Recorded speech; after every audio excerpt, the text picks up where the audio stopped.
Au commissariat, Michael reproche à Nordine d'avoir interpellé Anatole Fauvet tout seul au lycée Georges Brassens et d'avoir perdu son sang-froid face à lui. Le jeune homme reconnaît son erreur. D'un point de vue personnel, Sarah comprend sa réaction. Mais d'un point de vue professionnel, elle lui conseille de faire profil bas. Michael et Sarah vont ensuite interroger Anatole en présence de Simon, son avocat. Il souligne que le viol de Rachel a suivi un mode opératoire proche de l'affaire dans laquelle Anatole a déjà été impliqué à Montpellier. Ce dernier déclare qu'il n'était pas à 7 le soir où Rachel s'est fait agresser. Il affirme qu'il était dans un bar avec des amis pour fêter son nouveau job. De son côté, Nordine retrouve Rachel pour la tenir informée de l'avancée de l'enquête. Il lui propose de lui faire écouter la voix d'Anatole via un audio. La jeune femme accepte mais n'arrive pas à le reconnaître. Elle se sent perdue et exprime ses difficultés à vivre au quotidien. Un peu plus tard, Sarah informe Michael qu'Anatole passait son temps sur des forums masculinistes et qu'il a notamment été viré à 2 reprises l'an passé car il avait tendance à draguer les clientes des salons de coiffure. Michael a quant à lui vérifié son alibi. Si Anatole était bien dans un bar le soir de l'agression de Rachel, il est parti vers 2h. D'après l'itinéraire, il est tout à fait probable qu'Anatole se soit ensuite rendu sur les lieux de l'agression. Tous ces éléments permettent aux policiers de prolonger la garde à vue de leur principal suspect. Pendant ce temps, Philippine obtient un parloir pour rendre visite à Charles. Elle lui annonce qu'il est trop tôt pour demander un aménagement de peine. Elle culpabilise car elle sait qu'elle devrait être à la place de son fils. Celui-ci ne regrette rien, mais il demande une faveur à sa mère, proposer à Rachel d'habiter chez eux. Au même moment, Rachel se rend à l'hôpital pour revoir Clovis comme convenu.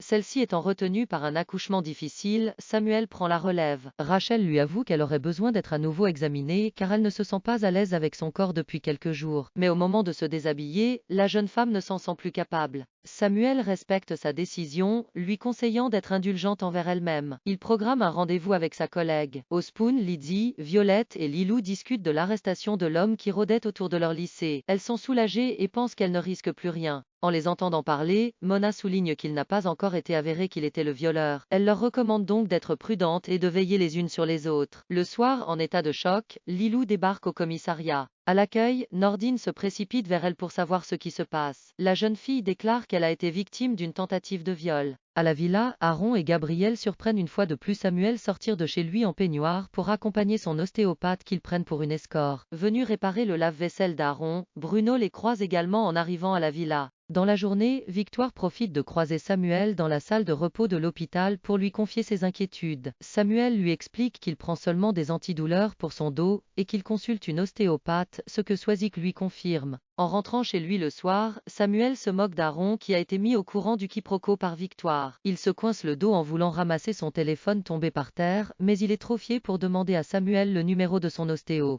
Bruno, quant à lui, n'est pas au courant du quiproquo, si bien que le malentendu se prolonge lorsqu'il aborde l'ostéopathe au comptoir du Spoon. Chez les Roussel, Jordan, Lizzie et Jacques organisent un jeu de piste à Ryan afin de lui faire prendre conscience qu'il doit davantage aider aux tâches ménagères maintenant qu'il vit sous leur toit. Ryan en profite pour les remercier de leur accueil et de leur soutien. Au Spoon, Ryan boit un verre avec Jacques et Lizzie. Cette dernière insiste pour qu'il aille dire au revoir à sa mère avant qu'elle ne quitte Seth, au risque d'avoir des regrets. Ryan finit par se rendre à la gare où il prend sa mère dans ses bras avant qu'elle s'en aille.